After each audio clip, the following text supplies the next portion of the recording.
नमस्कार दोस्तों, मैं हूं विकास त्रिवेदी और क्रॉस एंड क्लाइम हिसार के यूट्यूब चैनल पर आपका स्वागत करता हूं। जैसा कि हम सारे लोग जानते हैं कि हमारा ये जो बैच चल रहा है ये CUT के लिए एक स्पेशल बैच चल रहा है और इस बैच का जो नाम है आप देख सकते हैं, सफलता बैच। जी हाँ, अगर आप हमारे साथ इसी बैच के साथ जुड़े रहते हैं तो निश्चित ही आपको सफलता मिलेगी। दोस्तों, जैसा कि मैंने आपको बताया था, लास्ट वीडियो जिन लोगों ने नहीं देखा वो लास्ट वीडियो जनरल नॉलेज के सिलेबस से रिलेटेड था कि जनरल टेस्ट के जनरल नॉलेज में क्या क्या सारी चीज़ें पूछी जाएंगी, ये मैंने आपको बताया था उसमें। अब दरअसल बात ये है कि बता तो दिया मैंने, लेकिन आगे इसको हम कैसे कंटिन्यू करेंगे ये हम अलग अलग वीडियोस में देखेंगे। जैसे आज आप थंबनेल में देख रहे हैं कि पार्ट 1 है। पार्ट 1 किस चीज़ का है?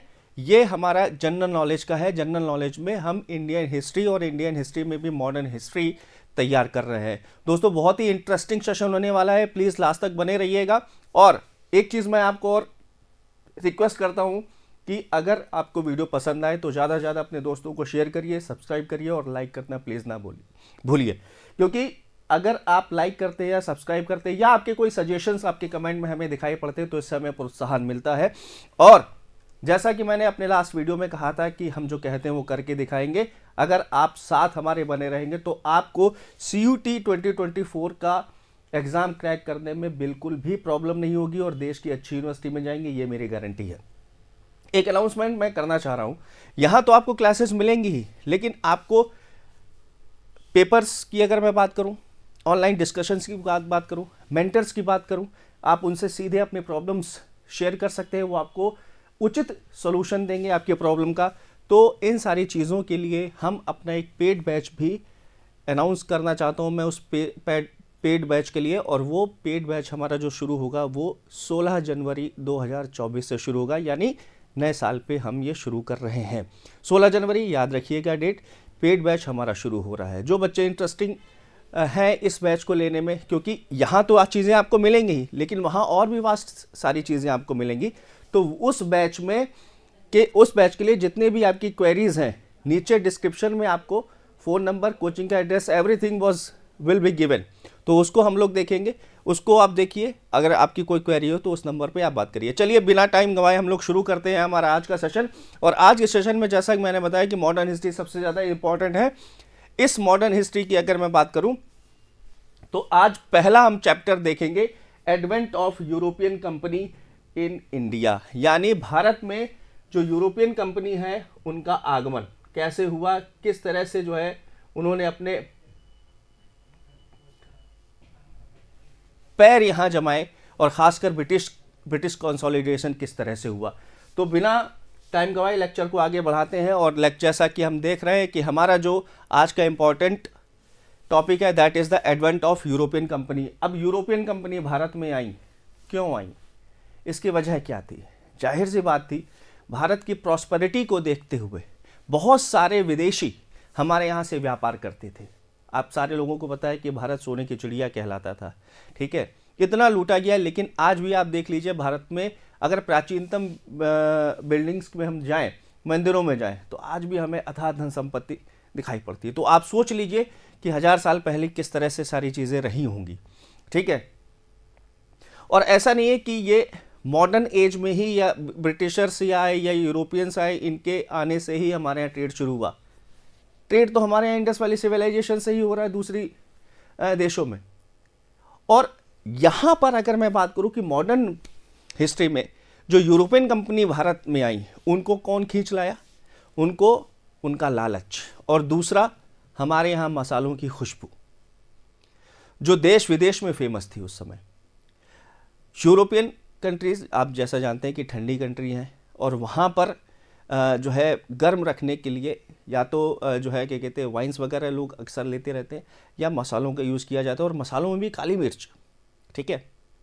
और वो काली मिर्च कहाँ? भारत या ईस्ट इंडीज़ एरिया में।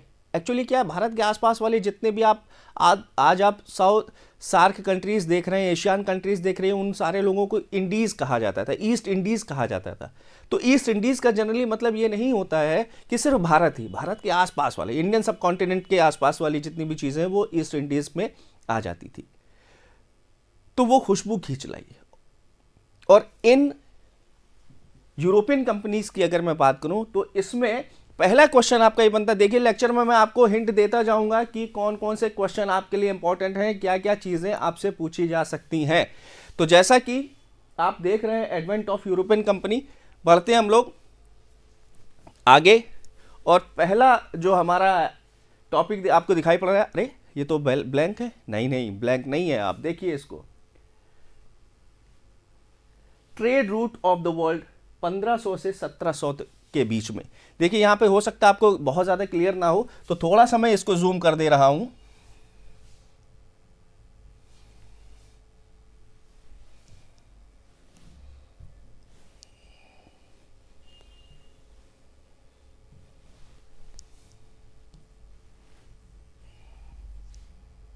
आई डोंट नो वाई ये जूम नहीं हो रहा है, कोई बात नहीं। यहां पर आप देखने की कोशिश करिए, ये पूरा रूट है, ये हमारा इंडिया रहा, ठीक है। और यहां पर आप देखिए अरेबियन सी में ये इस तरह से एक रूट आया है, ये यहां से इस तरह से एक रूट आया है।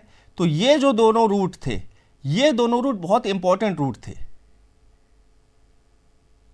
और यहां पर आप देख सकते हो, यहां पर एक तो मिडिल ईस्ट आ गया, ठीक है।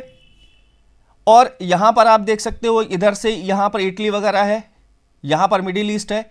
तो ये जो ट्रेड रूट था दोस्तों, इस ट्रेड रूट पर जो पुराने समय में अधिकार था, वो पुराने समय में अधिकार किसका था?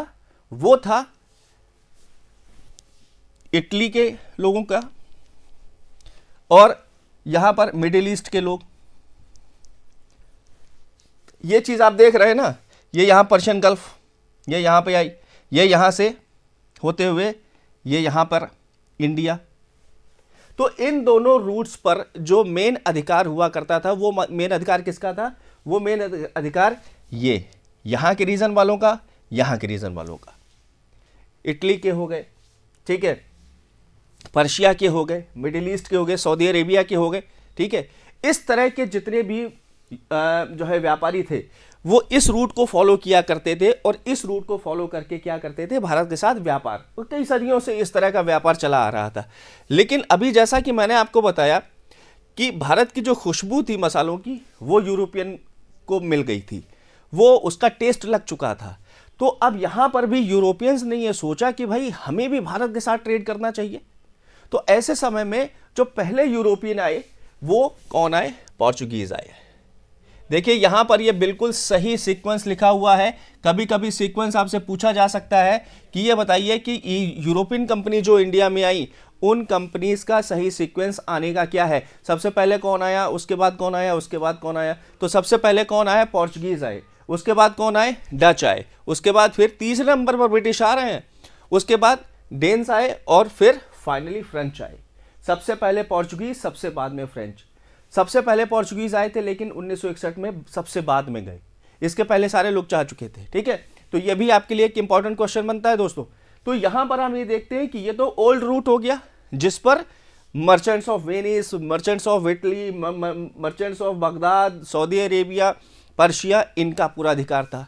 अब इसी में से यहां पर आप देख सकते हैं मेडिटेरियन सी को क्रॉस करके ये यूरोपियंस भी आना चाह रहे थे, लेकिन नहीं भाई। अगर किसी चीज पर एक या दो लोगों का अधिकार है, और अगर उसमें और भी लोग जुड़ते हैं, तो जाहिर सी बात है जो हिस्सा बांट है वो कम होने लगेगा, जो प्रॉफिट का प्रतिशत है वो कम होने लगेगा। और यही चीज सोची होगी इन्हीं व्यापारियों ने, जो यहां पर 100, 200, 300 सालों से राज कर रहे थे, इस रूट पर राज कर रहे थे।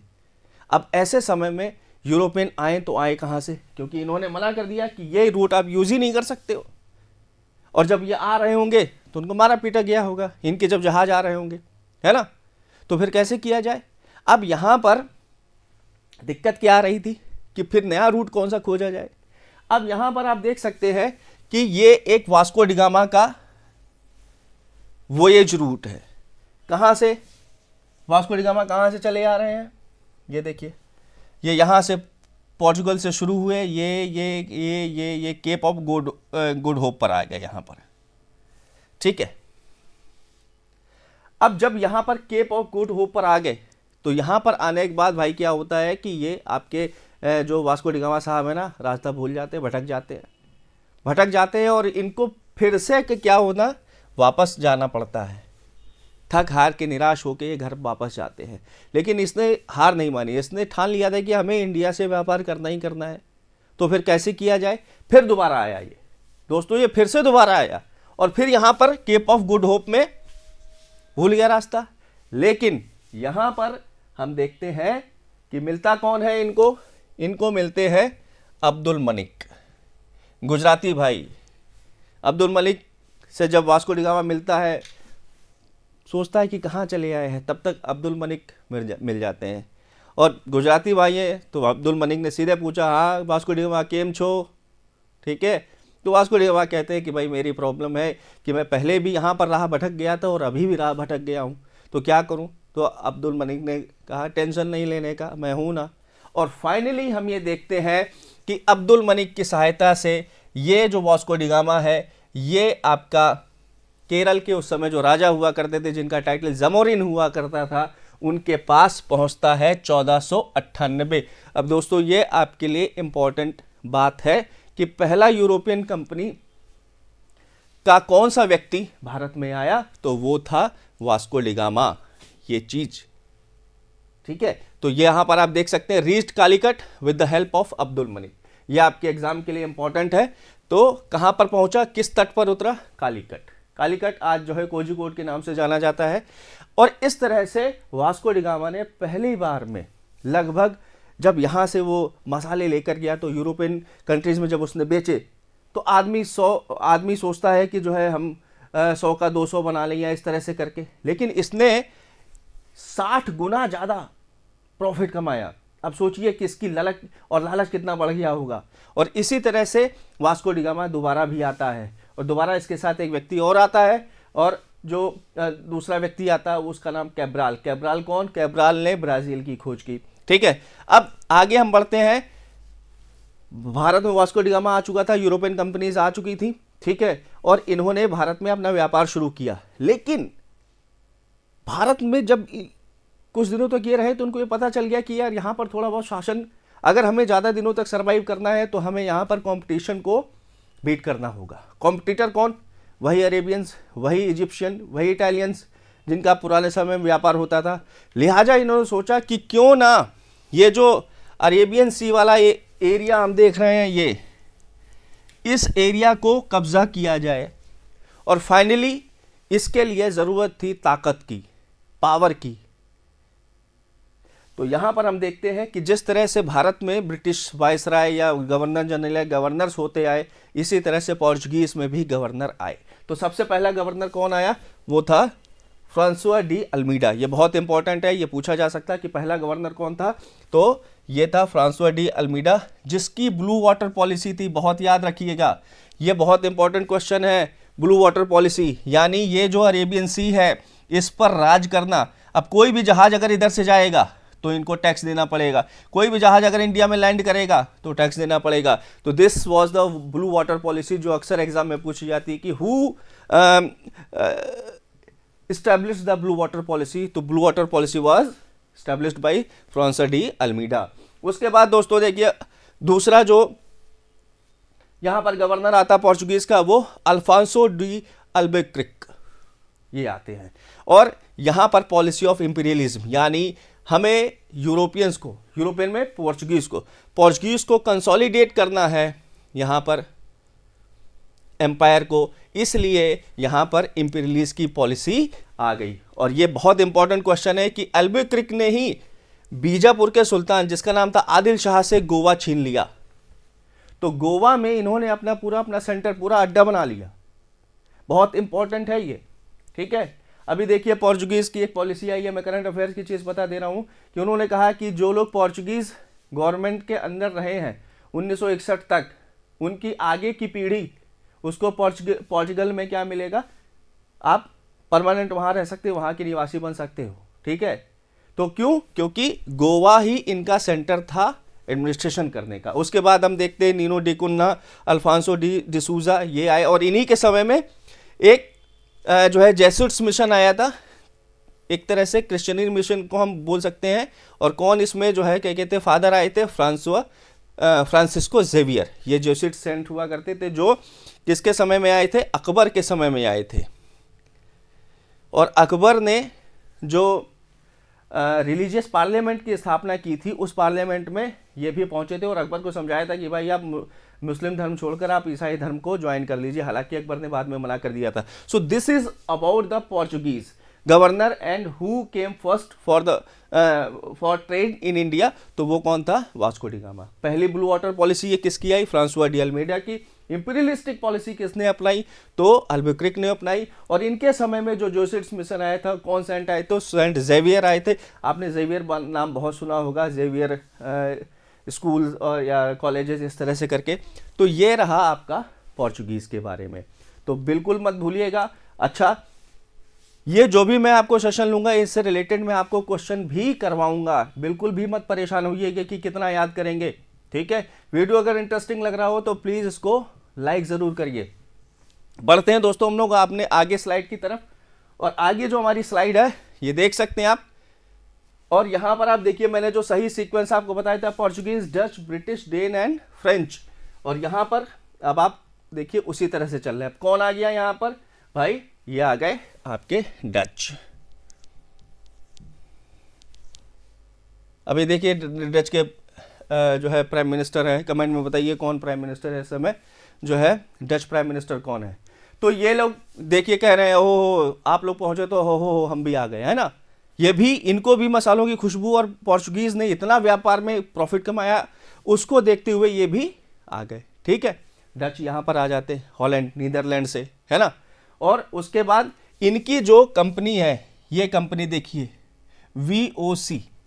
देखिए जितनी भी यूरोपियन कंपनीज थी उनको कॉमनली ईस्ट इंडिया कंपनी कहा जाता था, क्योंकि ईस्ट इंडियन सब कॉन्टिनेंट में ये सारे व्यापार कर रहे थे। लेकिन हर यूरोपियन की अपनी कंपनी का नाम अपना हुआ करता था। जैसे यहाँ पर आप देख सकते हैं विरिंगडे ईस्ट इंडिश कंपनी, ये डच कंपनी थी। इसी तरह से मैं आपको आगे बताऊंगा जो बहुत इंपॉर्टेंट है, ब्रिटिश ईस्ट इंडिया कंपनी का नाम क्या था, ओके।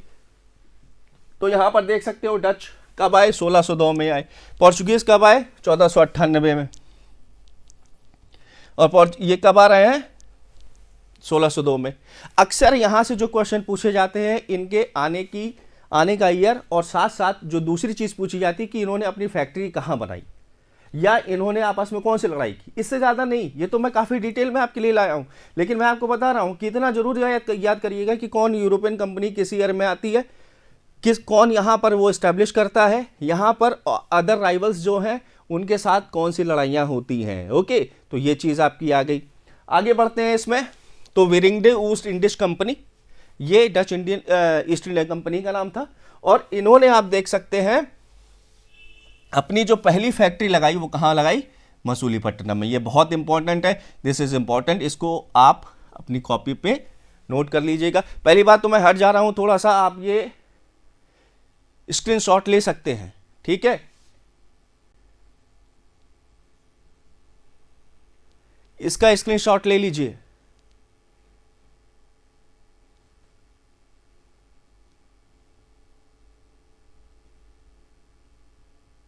चलिए आगे बढ़ते हैं हम लोग। तो यहां पर हम ये देखते हैं कि इनकी पहली फैक्ट्री कहां लग रही है, मसूलीपट्टनम में इनकी पहली फैक्ट्री लग रही है। इसके बाद इनका जो मेन सेंटर हुआ करता था, जैसे अंग्रेजों का बंगाल, फ्रेंच का पौंडीचेरी, इसी तरह से इनका जो मेन सेंटर था वो पुलिकट हुआ करता था। दिस इज वेरी इंपॉर्टेंट, ठीक है। और यहाँ पर हम ये देखते हैं कि इनका पोर्चुगीज, भाई ये राइवल थे पोर्चुगीज के, यूरोपियन कंपनी दूसरे पहले से इस्टेब्लिश जो यूरोपियंस थे उनके ये राइवल्स थे, तो जाहिर सी बात है लड़ाई हुई होगी। लेकिन यहाँ सबसे इंपॉर्टेंट लड़ाई जो है वो अंग्रेजों के साथ है, क्योंकि आप यहाँ देख सकते हैं ना, यह फोटो अगर आपको दिखाई पड़ रही है तो इसमें जितने भी कॉन्टिनेंट हैं कहीं ना कहीं ब्रिटिश रही हैं, और इसीलिए ब्रिटिश क्या कह रहे हैं, यहाँ के बादशाह कौन, यहाँ के बादशाह ब्रिटिश। यानी भारत में यूरोपियन कंपनी में अगर कोई रहेगा तो कौन रहेगा, ब्रिटिश रहेगा। और फाइनली बहुत इंपॉर्टेंट है आपके लिए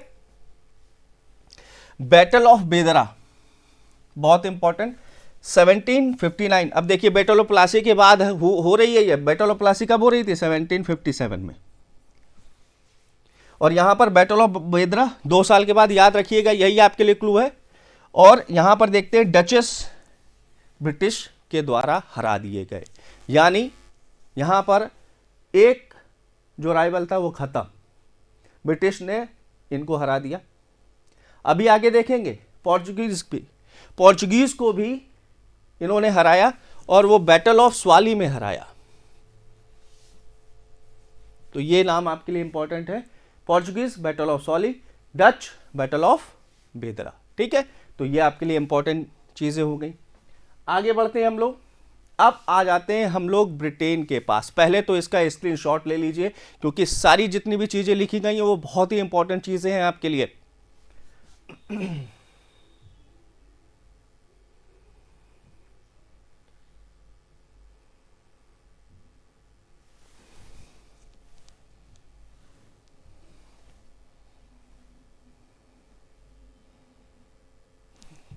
चलिए अब ईस्ट इंडिया कंपनी के बारे में हम बात करते हैं। ठीक है, तो ईस्ट इंडिया कंपनी का पहले तो आप नाम देख लीजिए कि क्या नाम था। Governor and company of the merchants of London trading into the east Indies, this was the name of east India company, जिसको सन 1600 में एक जो है ब्रिटेन में चार्टर बनता है और इस चार्टर के तहत कंपनी को आदेश दिया जाता है कि आप ईस्ट इंडीज की तरफ जाकर व्यापार करें। ठीक है, तो ये याद रखिएगा, ईस्ट इंडिया कंपनी की जो स्थापना हुई वो 1600 में हुई। ठीक है, और फिर ये कहाँ पे आए, ईस्ट इंडीज की तरफ, जिसमें कुछ भारत की तरफ गए, कुछ इंडोनेशिया की तरफ गए। ठीक है, तो ये याद जरूर रखिएगा। अब यहाँ पर देख लीजिए, it was formed by a group of merchant known as merchant adventurers in 1599। 1599 merchant adventurers नाम के जो है इस ग्रुप ने ईस्ट इंडिया कंपनी की स्थापना की। आप देख सकते हैं कि 31 दिसंबर, और आज भी दोस्तों 31 दिसंबर ही है, company was granted an English royal charter by Elizabeth first. बहुत इंपॉर्टेंट है कि 31 दिसंबर को, ठीक है, 1600 में इसको ईस्ट इंडिया कंपनी को चार्टर दिया गया। किसको, governor and company of merchants of London trading into the east, इसको चार्टर दिया गया। जस्ट गो, जाओ, जा सिमरन जा, मौज कर जाके। कहाँ मौज कर जाके, ज़्यादा से ज़्यादा अपनी कॉलोनी बनाओ। इसके पहले भी ये लोग अमेरिका और साउथ अमेरिका इन सब में जाके अपनी कॉलोनीज बना रहे थे। ठीक है, तो यहाँ पर एलिजाबेथ फर्स्ट के द्वारा इनको चार्टर मिलता है। कैप्टन हॉकिंस, ये है कैप्टन हॉकिंस, ये है थॉमस रो। ये किसके समय में आते हैं, ये जहांगीर के समय में आते हैं। बहुत इंपॉर्टेंट है, किसके समय में, ईस्ट इंडिया कंपनी के सबसे पहला व्यक्ति कैप्टन हॉकिंस आया। यहाँ मैं आपको बता दूं कि कैप्टन हॉकिंस तो व्यापार के लिए आया था, लेकिन जॉन मिडलटन नाम का एक व्यक्ति है जो सबसे पहले घूमता घामता भारत भ्रमण पर आया था। कहाँ से आया था, वो आया था आपका इंग्लैंड से। ठीक है, तो बहुत इंपॉर्टेंट क्वेश्चन है, दिस इज वेरी इंपॉर्टेंट कि कौन सबसे पहली बार भारत में इस तरह आया। तो कैप्टन विलियम हॉकिंस ये आया है। कहाँ पे पहुँचता है, ये पहुँचता है आपका मुगल एम्परर, उस समय जहांगीर था, उसके पास। कब, 1608 में। Very important date, very important, ये बहुत इंपॉर्टेंट है। और फिर 1611 में इन्होंने जो अपनी पहली फैक्ट्री खोली वो कहाँ खोली, सूरत में। This is also a very important question which is asked in various examination. Even PCS के एग्जामिनेशन में भी इस तरह के क्वेश्चन मैचिंग में पूछे गए हैं कि कंपनी की नाम एक तरफ दिए गए, उनके एस्टेब्लिशमेंट ईयर दिए गए। तो ईस्ट इंडिया कंपनी की स्थापना सबसे पहली बार कहाँ हुई, सूरत में, 1611 में। इसके पहले मसूलीपट्टनम में इन्होंने एक डिपो, ट्रेड डिपो खोला था, माल को उतारा जाए चढ़ाया जाए इस तरह से करके। ठीक है, इसके बाद पहला तो कैप्टन हॉकिंस आ गया, दूसरा थॉमस रो आया, और इन्होंने 2 फरमान का मतलब क्या है, रॉयल डिक्री, राजा की आज्ञा से कोई भी सहूलियत मिल जाए इनको कि हाँ जाओ भैया व्यापार करो जाके। और यहाँ पर देख सकते हैं 1612 में यहाँ पे लिखा हुआ है क्या, कि बैटल ऑफ स्वाली में किसको हराया जाता है, पोर्चुगीज को। अभी मैंने आपको पहले बताया, बैटल ऑफ स्वाली 1612 में किसको हराया जाता है, वो हराया जाता है पोर्चुगीज, क्योंकि पोर्चुगीज ना पहले से आ चुके थे, इनकी बहुत बड़ा नेटवर्क बन चुका था, डिफेंस पावर इनके पास ज़्यादा थी, और डचेस नए नए आए थे, डचेस को हराना बहुत आसान था भाई। जैसे 1600 में ईस्ट इंडिया कंपनी को चार्टर मिलता है, 1608 में यहाँ आते हैं डचेस, तो यहाँ 1602 में आए ना।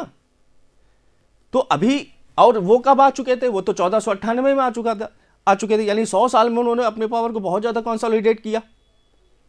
तो पोर्चुगीज के साथ लड़ना इतना आसान नहीं था, इसके लिए बाकायदा स्ट्रेटेजी की ज़रूरत थी और वो स्ट्रेटेजी बनाई गई।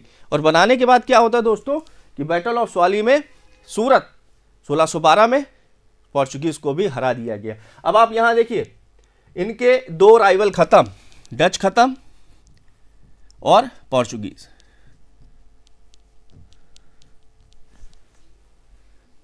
इसके बाद आगे हम देखते हैं डेन्स जो थे उनको इंडोनेशिया में व्यापार करने में ज़्यादा मज़ा आ रहा था, इसलिए उन्होंने अपनी कंपनी अपनी बना के, ठीक है, फिर बेच बाच दी थी किसी को, इन्हीं को, ब्रिटिश ईस्ट इंडिया कंपनी को। अब हम देखते हैं कि किस तरह से ब्रिटिश ईस्ट इंडिया कंपनी ने अपने आप को यहाँ पर कंसोलिडेट करने की कोशिश की।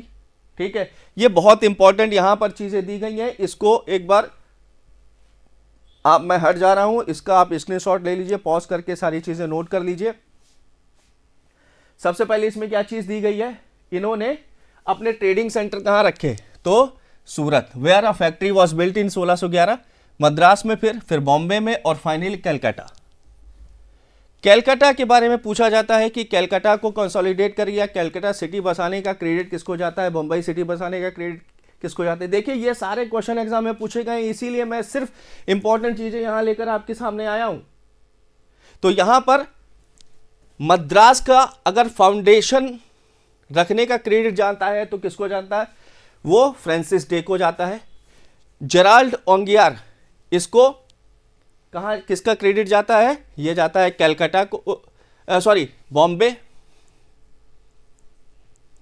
और इसके बाद जॉब चारनाक, वेरी इंपॉर्टेंट, इसने कलकत्ता को फाउंड किया, 3 गांव को मिला के, कालिकाता, गोविंदपुरी और सुतनाती। बहुत इंपॉर्टेंट है, वेरी इंपॉर्टेंट। आप यहां पर देख सकते हो। फिर बंगाल में किस चीज की स्थापना की, फोर्ट विलियम की। ये दूर आप जो देख रहे हो ये फोर्ट विलियम है। सेंट जॉर्ज, ये भी पूछा जाता है कि सेंट जॉर्ज फोर्ट कहां है, मद्रास। बंगाल में कौन सा फोर्ट बनवाया, फोर्ट विलियम। और इसी के लिए आगे हम देखेंगे कि 1757 की प्लासी की लड़ाई होती है इसी चीज के लिए, क्योंकि इसमें बाउंड्री बना रहे थे ये सारे लोग। तो ये चीज इंपॉर्टेंट रही। इसके बाद हम देखते हैं कि 1647 तक कंपनी ने लगभग 23 फैक्ट्री यहां पर खोल दी। और फिर फोर्ट विलियम को कहां पे स्थापित किया, बंगाल में, फोर्ट सेंट जॉर्ज मद्रास में और बॉम्बे कैसल। ये चीजें इन्होंने बना ली। ओके, लेकिन ब्रिटिश को यह अंदाजा नहीं था कि यहां आने के बाद इनको भी इतना प्रॉफिट होगा। और एकदम से किसी के पास जब पैसा बहुत ज्यादा आ जाता है तो वो संभल नहीं पाता है, भ्रष्टाचार होने लगता है, पद से भ्रष्ट होने लगता है। यहां पर भी वही हो रहा है। तो एक फरमान जारी किया गया कि भाई अगर आपने इस तरह से सारी चीजें करते रहे तो आपकी मोनोपोली खत्म कर दी जाएगी इंडिया के ऊपर से। लिहाजा 1698 में एक नई रावेल कंपनी आई जिसको कहा गया English company of merchants trading into east Indies. अब चूंकि ईस्ट इंडिया कंपनी जो ओरिजिनल वाली थी, बहुत सारा पैसा था, इन्होंने कहा क्या हम लोग टाई अप कर लें। और फाइनली जो नई कंपनी थी, इस कंपनी को मर्ज किया गया और एक नया नाम दिया गया जो हमेशा चलता रहा, the United company of merchant of England trading into east Indies. अब ईस्ट इंडिया का कंपनी का नाम ये हो गया। तो this is also very important question. 1698 में नई कंपनी, उसको मर्ज कर दिया गया पहली कंपनी में। और नई कंपनी कौन सी बनती, the United company of merchants of England trading into east Indies. तो ये रहा आपका ब्रिटिश के बारे में। और यहां पर अब फाइनली आ जाते हैं हम लोग फ्रेंच। इनके सबसे बड़े राइवल्स, सबसे बड़े प्रतिद्वंदी, एक दूसरे को जहां देखते थे ना तलवारें खिंच जाती थी। क्यों, क्योंकि इनकी दुश्मनी यहां की नहीं थी, सिर्फ ट्रेडिंग राइवल नहीं थे ये इंपीरियलिस्टिक राइवल भी थे। ऑस्ट्रिया में सक्सेशन को लेकर फ्रेंच और ब्रिटिश के बीच में हमेशा तनातनी रही और वही तनातनी यहां भी देखने को मिली। इसलिए दोनों के बीच में 36 का आंकड़ा था। तो फ्रेंच के बारे में कुछ देख लेते हैं। फ्रेंच में आप देखते हैं, देखिए हमारे यहाँ चीफ गेस्ट भी बन के आ रहे हैं फ्रेंच प्रेसिडेंट इमैनुअल मैक्रोन। ठीक है, बड़ी देर में ये फ्रेंच वाले जागे, लेकिन फाइनली इन्होंने भी भारत का रुख किया। और ये देखिए, ये उनकी कंपनी का एम्ब्लेम है, ये फ्रांस का झंडा देख रहे हो। यहाँ पर लॉर्ड डोप्ले हैं, इनके बारे में भी हम बताएंगे। तो एक बार मैं हट जा रहा हूँ, इसको आप पॉज करके स्क्रीनशॉट ले लीजिए, आपके नोट्स के लिए बहुत इंपॉर्टेंट है। अब देखिए, Jean Baptiste Colbert founded the French East India company in 1664। It is very important आया हुआ प्रश्न एक तरह से है आपका। अगर यहां से फ्रेंच से पूछा जाएगा ईस्ट इंडिया कंपनी से, तो ये क्वेश्चन पक्का आना है। किसने? कॉल्बर्ट ने। कॉल्बर्ट कौन था? लुई का मंत्री हुआ करता था। तो 1664 में, यानी एक तरह से देखा जाए 64 साल के बाद फ्रेंच की आंखें खुली कि हाँ भाई चलो इंडिया की तरफ किया जाए ये आपका ट्रेड। तो यहाँ पर हम देखते हैं, और पहली फ्रेंच फैक्ट्री जो हुई वो कहाँ पे लगी? सूरत में 1668 में। 4 साल के बाद यहाँ पे आ गए ये लोग। सेकेंड फैक्ट्री 1669 में कहाँ पे लगी? मसूलीपट्टनम में लगी। 1674 Francois Martin of French East India Company establish a trading centre at Pondicherry, और यही इनका फिर कार्य क्षेत्र हो जाएगा। ठीक है, देखिए आप लोग मुझे प्लीज कमेंट में जरूर बताइएगा कि मेरी भाषा आपके लिए कंफर्टेबल है या नहीं तो मैं और इंप्रूव करने की कोशिश करूंगा। ठीक है, देखिए ये लेक्चर ऐसे हैं जो हिंदी मीडियम और इंग्लिश मीडियम दोनों के बच्चों के लिए है, इसीलिए मैं आपको बाइलिंगुअली बता रहा हूं सारी चीजें।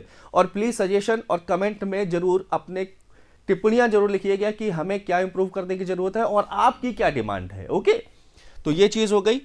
तो अगर ऑप्शन आए कि इनका एक तरह से सेंटर कहां से रहा, तो वो आपका फ्रेंच का, तो पौंडीचेरी आप लिखेंगे। ठीक है, इसके बाद आप देख सकते हैं कि फ्रेंच ने भी अपने आप को कंसोलिडेट करने के लिए अलग अलग क्षेत्रों को जीतना शुरू किया। माहे 1720 में, यनम 1731 में, कराईकल। अब देखिए माहे, कराईकल, यनम, ये आपकी पौंडीचेरी। और इसमें फ्रेंच जब भारत में इंटीग्रेशन हो रहा था सारे जगहों का, सारे राज्यों का, रियासतों का, तो इनको भी इंटीग्रेट किया गया था और ये फ्रेंच कॉलोनी है। ये आपके पॉलिटी में भी क्वेश्चन पूछा जाता है। ओके, और यहां पर दमन, ये सारा आप देख सकते हो कि चंदननगर बहुत ही इंपॉर्टेंट थी, चिंसुरा बहुत इंपॉर्टेंट थी। आपको यह जरूर याद रखना है कि पहली कंपनी तो सूरत में तो हो ही गई, लेकिन चंदननगर में कब हुई? ये 1688, और यहां पर चिंसुरा, इन 2 जगहों पे बहुत इंपॉर्टेंट ये आपका आ गया। फिर फरवरी 1701 में देखते हैं, Pondicherry was made at the capital of the French empire, very important again. और 1741 जोसेफ फ्रांसुआ डुप्लेक, ये जो डुप्लेक की आप फोटो देख रहे हैं, ठीक है, बहुत ही एम्बिशियस गवर्नर था फ्रेंच का। लेकिन फ्रेंच हारे क्यों? क्योंकि फ्रेंच की जो कंपनी थी वो पब्लिक कंपनी थी, यानी राजा की कंपनी थी, जबकि ईस्ट इंडिया कंपनी क्या थी? ये एक प्राइवेट कंपनी थी। अब ईस्ट इंडिया कंपनी चूंकि प्राइवेट कंपनी है, होलसेल एडमिनिस्ट्रेशन उसी का है, तो कोई भी डिसीजन खट से ले लेते थे। लेकिन यहाँ पर जब हम फ्रांस की बात करें तो क्या हो, लुई साहब को पत्र लिखा जा रहा है, 3 महीने में पत्र पहुंचा, तब तक तो यहाँ तो सब खेल खत्म। तो ये हारने का एक वजह थी। तो यहाँ पर आप देख सकते हो कि डुप्ले बहुत ही इंपॉर्टेंट और बहुत ही एम्बिशियस गवर्नर रहा फ्रेंच का। कार्नेटिक वॉर्स जो हुई, इन कार्नेटिक वॉर्स में फाइनली ब्रिटिशर्स ने अपने लास्ट राइवल्स को भी हरा दिया, और इस तरह से हम देखते हैं कि ब्रिटेन का क्या होता है? सेटलमेंट होता है। ठीक है, तो दोस्तों अगर आपको लेक्चर अच्छा लग रहा हो तो प्लीज़ चैनल को सब्सक्राइब करिए, शेयर करिए और लाइक करना ना भूलिए। और फिर से मैं बता दूं, हमारा जो पेड बैच शुरू हो रहा है वो 16 जनवरी से शुरू हो रहा है। All those student who are interested to join the paid batch can take help in the description box for the number of the coaching. ठीक है, तो आज के लिए इतना। ऐसे इंटरेस्टिंग वीडियो हम आपके लिए और लेते आएंगे। तो आज के लिए इतना ही, मिलते हैं नए वीडियो के साथ। Thank you so much.